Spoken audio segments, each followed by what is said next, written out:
10वीं और 12वीं क्लास के सीबीएसई के नतीजे घोषित। 12वीं में पिछले साल से आई 5% की गिरावट। 12वीं में दिल्ली आई चौथे और छठे नंबर पर। करकटुमा कोर्ट में बार एसोसिएशन के सदस्य हड़ताल पर। वकीलों ने कहा, जब तक हमारी मांगे पूरी नहीं होंगी तब तक जारी रहेगी स्ट्राइक।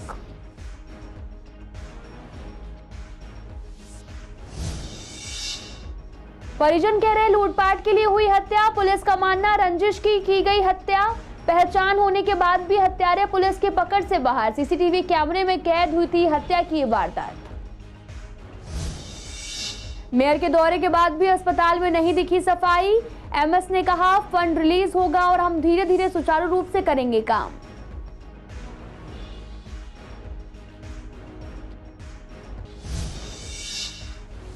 विज्ञान विहार में टर्निंग पॉइंट पर टूटी सड़क से चोटिल होते लोग। गाड़ियों की रफ्तार रोकती विवेकानंद कॉलेज के सामने की जर्जर सड़क।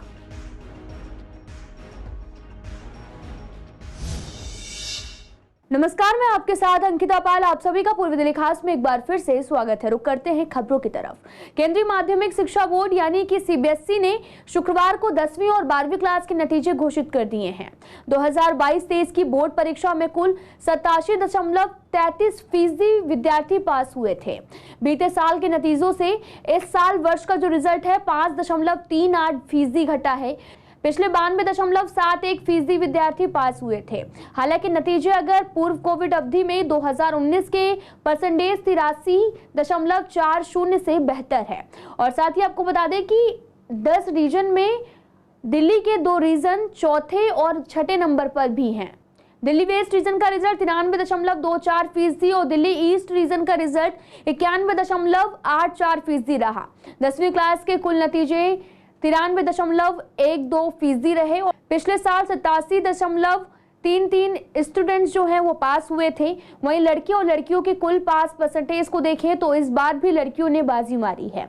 12वीं में 22,622 स्टूडेंट्स ने 95% से ज्यादा मार्क्स लाए हैं। और साथ ही आपको बता दें कि हालांकि बोर्ड ने इस साल भी मेरिट लिस्ट जारी नहीं की है। बोर्ड 0.1% स्टूडेंट्स को मेरिट सर्टिफिकेट जारी करेगा जिन्होंने सब्जेक्ट में हाईएस्ट मार्क्स जो हैं वो प्राप्त किए हैं। सभी स्टूडेंट्स के डिजिटल खातों में भी मार्कशीट जो है वो उपलब्ध करा दी जाएगी। और सीबीएसई के एग्जाम कंट्रोलर संयम भारद्वाज ने बताया कि सेशन 2023-24 के एग्जाम में 15 फरवरी 2024 से कराने का फैसला लिया गया। शिक्षा मंत्री धर्मेंद्र प्रधान ने भी विद्यार्थियों को बधाई देते हुए कहा कि यह उनकी सफलता पर खुशी मनाने और वर्ष भर की कड़ी मेहनत के फल को सजोने का क्षण है। उन्होंने ये भी कहा कि कई छात्र उम्मीदों पर खरे नहीं उतरे होंगे। उनसे अपील है कि वे हिम्मत ना हारें। और त्रिवेंद्रम रीजन ने भी सबसे बेहतर प्रदर्शन करते हुए टॉप किया है। इस रीजन का पासिंग परसेंटेज जो है 99.91% है। बीते कई साल की तरह लड़कियों ने भी लड़कों से बेहतर प्रदर्शन किया। लड़कियों का पासिंग परसेंटेज 90.68% रहा। सीबीएसई बोर्ड की परीक्षाएं फरवरी, मार्च और अप्रैल में हुई थी। इसमें 16,96,770 छात्रों ने परीक्षा दी थी। वकीलों के साथ यमुना पार के थाने में पुलिस अफसरों के व्यवहार को लेकर करकटुमा कोर्ट में शाहदरा बार एसोसिएशन के सदस्य हड़ताल पर रहे। इस बारे में शाहदरा बार एसोसिएशन के मेंबर्स ने बताया कि लगातार करकटुमा के न्यायाधीश, वकील एसोसिएशन और पुलिस के बीच कई बार मीटिंग भी हो चुकी है। इस बात को लेकर सहमति बनी हुई थी। जिस भी संबंधित थाने में बार एसोसिएशन के मेंबर के खिलाफ कोई शिकायत आती है तो एसएचओ एफआईआर दर्ज करने से पहले बार एसोसिएशन को सूचना देगा, लेकिन इस पर कोई अमल नहीं हुआ। यह भी बोला गया था कि इसमें नोडल ऑफिसर भी नियुक्त किए गए हैं। उसके बावजूद पुलिस अपने तरीके से काम कर रही, किसी भी वकील के खिलाफ एफआईआर दर्ज करती रहती है और मनमर्जी से वकीलों को परेशान किया जाता है। जब तक हमारी मांगे पूरी नहीं होंगी तब तक स्ट्राइक जारी रहेगी। सबसे मेन कारण था कि दिल्ली पुलिस जो है उसको किसी भी कोई भी वकील का मैटर हो, कोई भी जेन्युइन हो, उसके खिलाफ हमेशा, वकीलों के खिलाफ हमेशा तत्पर रहती है काम करने की। कोई कॉपरेशन नहीं। जब बॉडी एग्जीक्यूट हुई थी, एग्जीक्यूटिव बॉडी, सबसे पहले एश्योरेंस ये दी गई थी कि सब कॉपरेशन में मिलजुल के अपना ये लॉ एंड ऑर्डर सुधारेंगे। लेकिन आज की डेट में बात यह है कि किसी वकील का कंप्लेंट में कोई झूठा नाम भी ले लेता है तो उसके खिलाफ पूरा डिपार्टमेंट एक तरफा लग जाता है।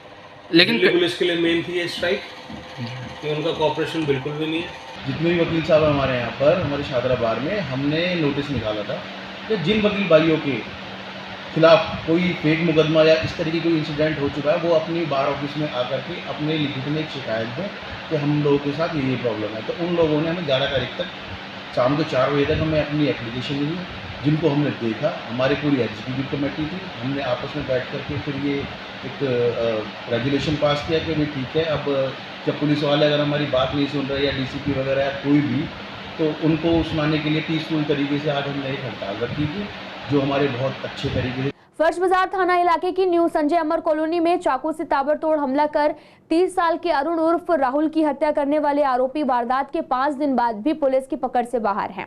ये हाल तब है जब आरोपियों की पहचान कर ली गई।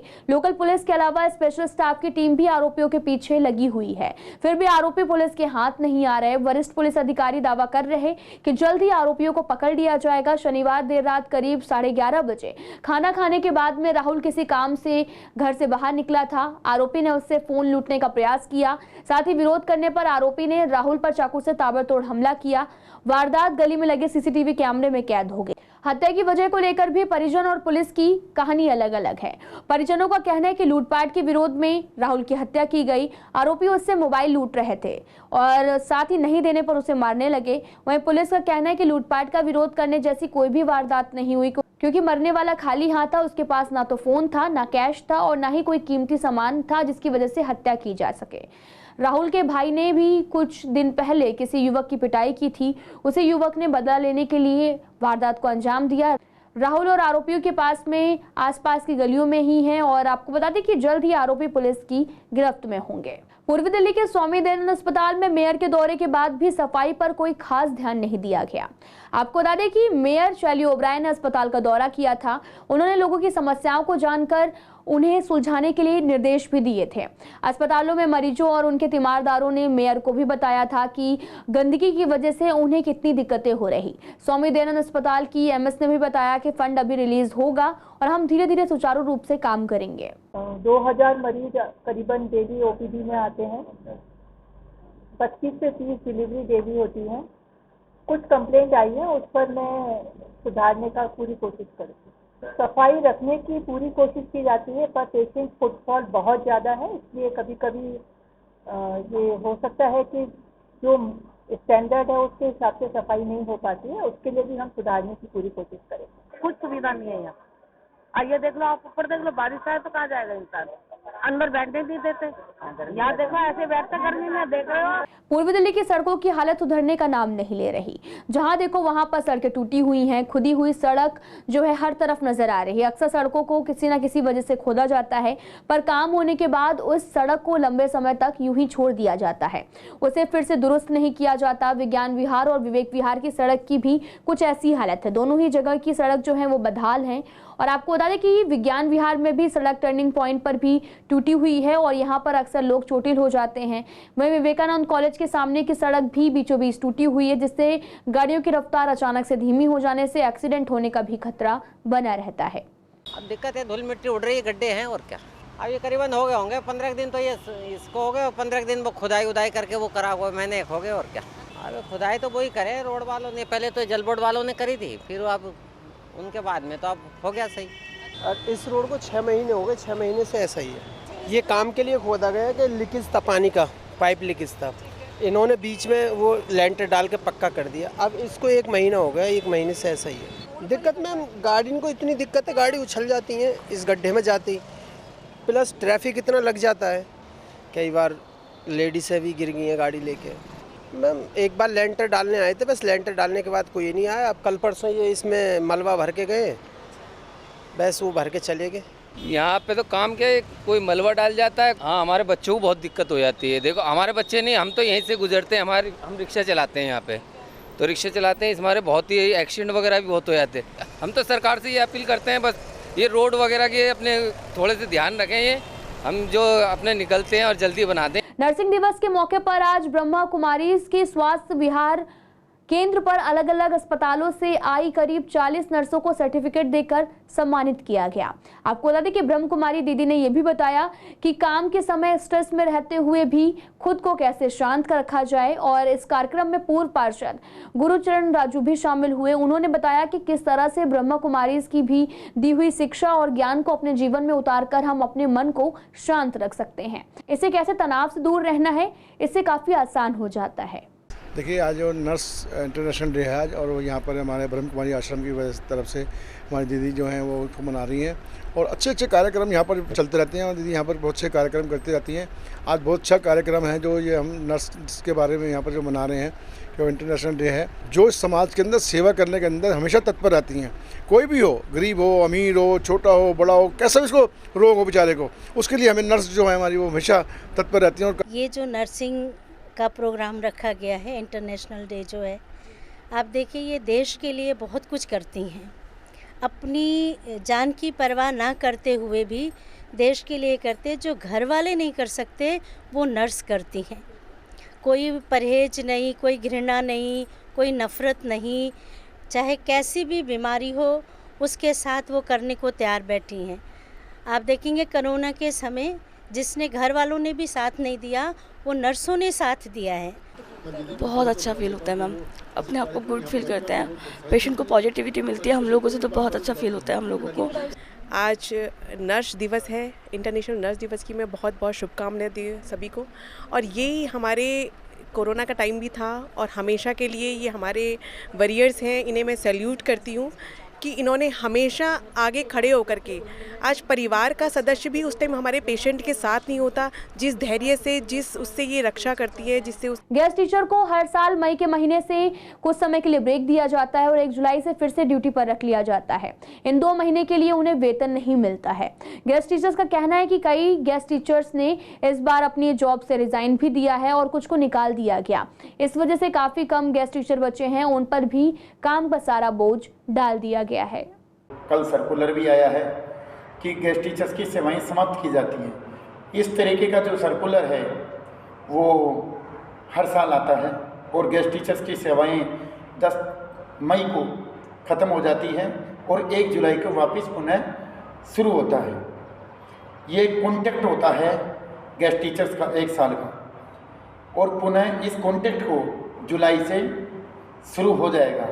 गेस्ट टीचर्स को बुला लिया जाएगा, जैसे गेस्ट एग्ज़ाम का काम है, मिशन बुनियाद का कार्य है, इस तरीके से बहुत सारे कार्य हैं, उनको लेकर 11 मई से लेके 30 जून तक गेस्ट टीचर्स को अपने विद्यालय प्रमुख है वो अपनी आवश्यकता के अनुसार बुला सकता है। कि 2 महीने बहुत मुश्किल से गेस्ट टीचर्स के लिए गुजरते हैं, क्योंकि ज़्यादातर गेस्ट टीचर जो हैं उनकी जो छुट्टियां हैं, उनकी सैलरी ना मिलने के कारण उनके घर परिवार पर आर्थिक संकट बना रहता है, और इन 2 महीनों की भरपाई वो कर नहीं पाते हैं।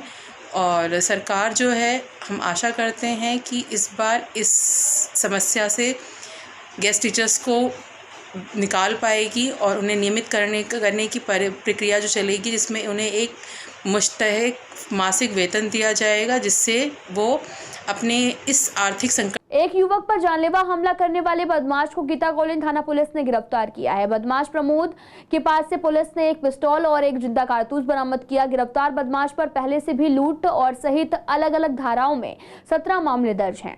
शारदा जिला पुलिस उपायुक्त रोहित मीणा ने बताया कि कुछ महीने पहले प्रमोद नाम के एक बदमाश ने जगतपुरी इलाके में एक शख्स पर जानलेवा हमला किया था। वारदात के बाद से आरोपी प्रमोद फरार चल रहा। गीता कॉलोनी थाना पुलिस ने जाल बिछाकर उसे दबोच लिया है। गांधीनगर थाना पुलिस ने कुख्यात लुटेरे अबरार सैफी उर्फ अबरार अहमद उर्फ मन्नू को गिरफ्तार किया। आपको बता दें कि आरोपी गांधीनगर थाने का घोषित बदमाश है।